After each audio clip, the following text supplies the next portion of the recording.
अस्सलाम वालेकुम, welcome to Europe ज़िंदगी। और यूरोप ज़िंदगी में आज हम बात करेंगे पुर्तगाल के D6 फैमिली रीयूनियन वीज़ा के बारे में।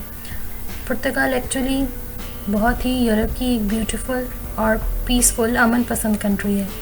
इसकी ख़ास बात ये भी है कि पुर्तगाल से ज़्यादा इजीली कम टाइम ड्यूरेशन में यहाँ पे वीज़ा पेपर वर्क हो जाता है। तो अगर आप चैनल पे नए हैं तो चैनल को सब्सक्राइब कर लें और मज़ीद यूरोप को एक्सप्लोर कर पाएंगे आप फिर। So do like, comment and subscribe to the channel. अब बात करते हैं पुर्तगाल के वीज़ा की। अगर आप पुर्तगाल विज़िट वीज़ा या फिर किसी भी शेंजन कंट्री का वीज़ा लेकर आते हैं पुर्तगाल, अपनी अप्लाइड कंट्री में पहले एंटर होने के बाद, मतलब आप पुर्तगाल मूव हो जाते हैं, तो फिर यहाँ आपको इमिग्रेशन के लिए इजीली अप्लाई कर सकते हैं, जो कि सैफ इनका एक डिपार्टमेंट है, वहाँ पे अप्लाई किया जाता है। इसमें आप खुद भी अप्लाई कर सकते हैं और किसी लॉयर के थ्रू भी अपॉइंटमेंट लेकर अप्लाई कर सकते हैं। अगर आप जॉब करते हैं तो पुर्तगाल में आपको आर्टिकल 88.2, उसके लॉ के बेसिस पर फ़ाइल लॉक करवानी होती है। लेकिन अगर आप बिज़नेस कर रहे हैं पुर्तगाल में तो आपको आर्टिकल 89.9 के बेसिस पर फ़ाइल लॉक करवानी होती है।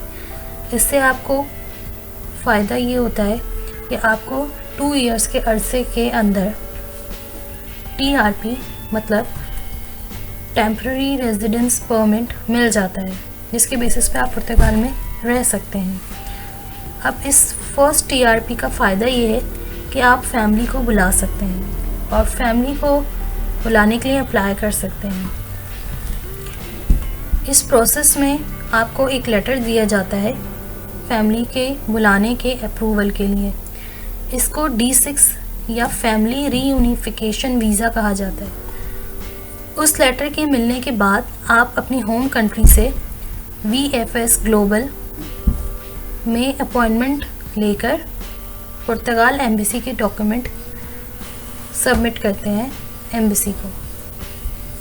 उसकी फ़ीस भी होती है जो कि सर्विस चार्जेस हैं, और वो वेबसाइट पे सैफ की और VFS की अपडेट होते रहते हैं, तो वहाँ से आप देख सकते हैं अपडेटेड फ़ीस चार्जेस। ये प्रोसेस के बाद आपकी फ़ैमिली का पुर्तगाल वीज़ा पासपोर्ट पर लग जाता है और फिर 4 मंथ्स का टाइम होता है, उसके अंदर आपकी फ़ैमिली को ट्रैवल करना होता है पुर्तगाल। और इस 4 महीने के टाइम में ही फैमिली यूनिफिकेशन वीज़ा को आर्टिकल 98.2 में कन्वर्ट किया जाता है और उसके लिए अप्लाई कर दिया जाता है सैफ में। फिर फैमिली को भी उतने ही टाइम का TRP टेम्पररी रेजिडेंस परमिट दे दिया जाता है। तो ये थी आज की इंफॉर्मेटिव वीडियो। और पुर्तगाल आने का और फैमिली रीयूनिफिकेशन वीज़ा का आपको फ़ायदा ये होता है कि फिर आप आराम से 5 साल के बाद, 5 साल रहने के बाद यहाँ पे अप्लाई कर सकते हैं परमानेंट रेजिडेंस के लिए और पुर्तगाल की सिटीज़नशिप के लिए। और फिर आप पुर्तगाल के पुर्तगीज़ पासपोर्ट के लिए भी अप्लाई कर सकते हैं। तो होपफुली आपको अच्छी लगी होगी वीडियो। अल्लाह हाफ़िज़।